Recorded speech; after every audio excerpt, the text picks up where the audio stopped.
Sino dito yung mga batang 80s, batang mga 90s na lumaki sa palo ng mga magulang, lumaki sa pingot ng magulang, pero masasabi natin na mas nire-respeto yung mga magulang noon kaysa ngayon?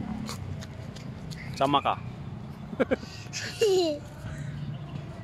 Yes, masasabi natin na mas nire-respeto yung mga magulang noon kaysa ngayon. Kasi noon panahon natin, hindi pa uso ang social media, hindi pa uso yung tulpo, walang makikialam kung paano mo disiplinahin yung anak mo o kung ano pa man. Kasi ngayon tayo na sa channel ni Tito. Kaya sa ngayon, sa panahon ngayon, masasabi natin na marami ng mga nagbago. Dahil na rin sa napapanood ng mga anak ng mga bata, yung sa uri ng pagsasagot nila, kung paano nila pakitunguhan yung mga kung paano nila pakitunguhan yung mga magulang nila. Dahil na rin yun sa napapanood nila sa social media, sa YouTube, sa mga iba't ibang social media platforms. Masasabi natin na alam mo yun kung paano sumagot yung mga bata ngayon kung sakaling pinapagalitan ng magulang. Anong sinasabi? Sorry po. Sorry. Yeah. Kaso yung mga ibang mga bata ngayon, pag pinagsabihan mo, sasagutin ka ng wow, mga ganon, yung mga pabalang ba.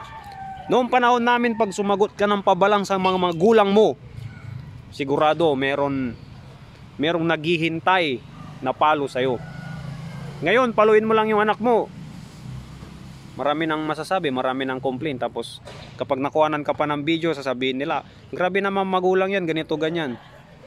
Pero nung mga panahon naman na ganun, wala namang nagko-complain, wala namang nagsasabi na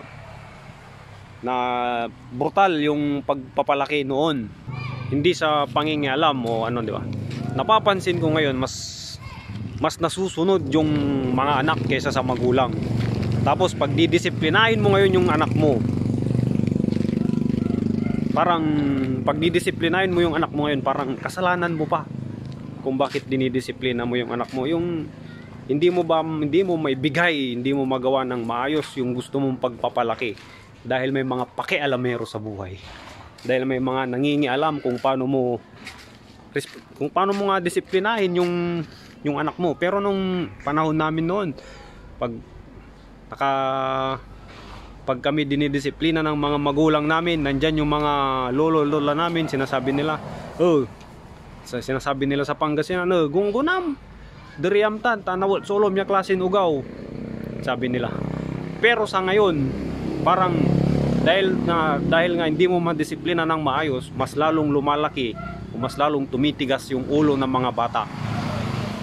Dahil binibaby na sabihin na natin, ng mga lolo, mga lola, kasi nga alam nila kung gaano kasakit o kahirap yung pagdidisiplina nila noon nung mga panahon namin. Mga bata ngayon baka di na nila naranasan kung paano yung lumuhod sa munggo, di ba? Yung panahon namin, grabe. So ayun lang.